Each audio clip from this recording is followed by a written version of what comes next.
As legal challenges continue to bring light to alleged voter fraud in the 2020 election, the clock is ticking before the Electoral College will meet to cast their votes for president, just 9 days from now. Across the monolithic media, we hear there is no evidence, but actually there are hundreds of sworn affidavits which are in fact evidence. My first guest says she has evidence of voter fraud on the biggest scale in world history, and adds that the Justice Department either needs to get its act together or be cleaned out from the top down, preferably, as she says, with a fire hose and Clorox. Here's my conversation with former federal prosecutor, attorney for General Michael Flynn, and former Trump legal counsel, Sidney Powell. Sidney, there are so many things I want us to visit about, but I need to get something sort of off the table. You have been quoted as saying that maybe voters shouldn't go into Georgia and vote in the Senate election, and that has been a very controversial position. Do you feel like that you really are asking Georgia Republicans to stay home and not vote in that very critical runoff? No, that was completely misconstrued. Our point was that the system right now is corrupt. The Dominion machines cannot be relied on at all, and we want everyone, Republicans, the candidates, everyone to stand up and speak out about the fraud that happened in Georgia and find a way to vote in time that allows people to know that their vote is being counted the way they voted it. Because right now, the system is just as rigged as it was 4 weeks ago. We can't trust it.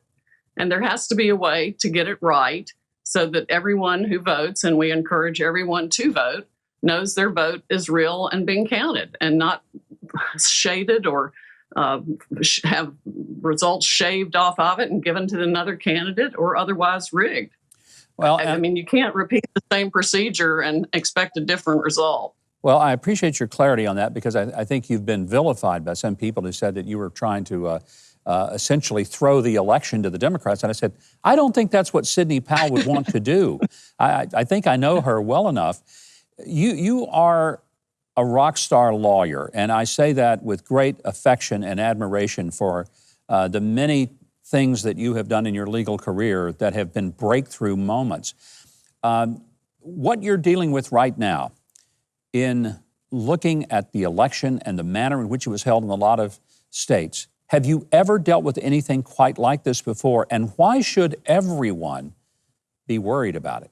Well, even the Democrats pointed this out years ago. I think Carolyn Maloney was the first person I saw raise any issue about it at all. And that was back in 2006, I believe, when she spoke out vehemently against it and wrote the Secretary of Treasury and other people. It never should have been approved by CFIUS to have the Dominion machines used in the United States at all. I mean, none of us realized, well, I mean, I guess a few people did, like she did, and Elizabeth Warren and Amy Klobuchar in 2019 realized that our votes were being handled on a Venezuelan-created software platform and sent out of the country to be counted, again, by communist nations with complete hackability and ease of access to almost anyone who wanted it. I mean, we've seen a video of a 15-year-old hacking in the Dominion voting machines in a span of 10 minutes, and a pro can do it in less than 2. We also identified the fact that the Smartmatic Dominion people left VPNs wide open and unencrypted to allow access by all kinds of foreign actors the night of the election. This election was manipulated by evil nations like China Communist Party, which owns 75% of the investment company that owns Dominion, and then also by Iran. There were Serbian people in the system at the time. Liechtenstein, I mean, there were hackers all over in our own election system during the election, and we know that the Dominion machines were created for the very purpose of altering the vote count to ensure the election of people like Hugo Chavez and Maduro in Venezuela. The same thing is happening here now, and this isn't the first time it's happened, Mike. We don't even know how many elections have been rigged by virtue of the software. And Sidney, not surprisingly, Dominion comes out and says these machines are absolutely foolproof. They're full of integrity. There's nothing to see here. Let's move on. But more surprisingly, because that's not a surprise. But more surprisingly, the media keeps saying there is no evidence. There's no evidence. You and others have shown hundreds of affidavits, sworn statements under penalty of perjury, that means a person could go to prison for lying about it, of people who say they saw funny business going on. How come we can't seem to get the media and even the general public interested in the evidence that you have amassed and distributed? Well, I think it's extremely unsettling to know that American elections have been just as rigged as elections in third world countries have been. I'm sure the CIA has been involved in any number of those activities. If not here, in other places around the world, it may have been the CIA that created this software and programs to begin with, and then exported them for their own use, only to have it come back to us. It could be that, very important, powerful, extremely wealthy people were involved in rigging this election.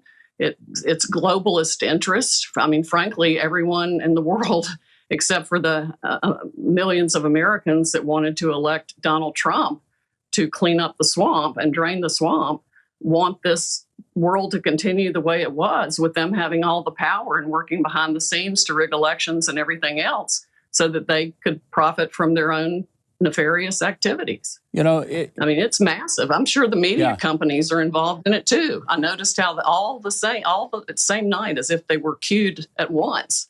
They stopped counting electoral votes and the machines stopped counting in the swing states. It was all timed and planned and organized and funded. It sounds like a movie script, but we're talking about it in real time. And honestly, Sidney, some of the things that you're saying, it sounds preposterous. It almost is beyond description. In the 1 minute that we've got left, which is not enough time, but I want to keep you on your schedule, you separated yourself from the official Trump campaign lawsuits, and I think the obvious question, why? Because I wanted to pursue the fraud wherever it goes. And at the time, the campaign was focused on an entirely different avenue of approach to the election issues. I knew how important the fraud was, not just to this country, but to the world. It should, people of both parties, of every party, every political persuasion should be concerned about this. As I said, the Democrats were until this election.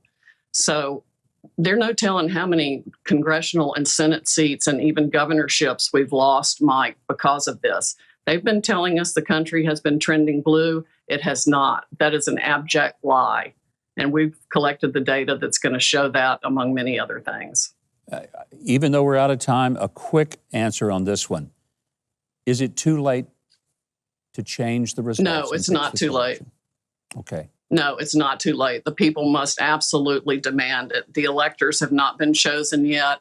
The fraud in Georgia is blatant. There's a video of it that's going viral where women in the State Farm arena pulled out suitcases of ballots from under the table after they lied to people about the voting being over and needing to go home because of a break in a water line or something. That was a lie.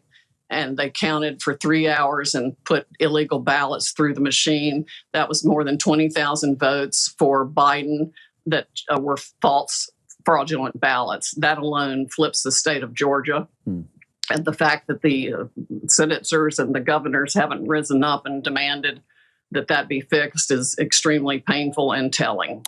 Well, Sidney, I've often said that if I ever get in trouble, I'm going to call you. And if you ever hear from me in the middle of the night, please take the call. Would you just make me that promise? Thank you for being with us and sharing on our show.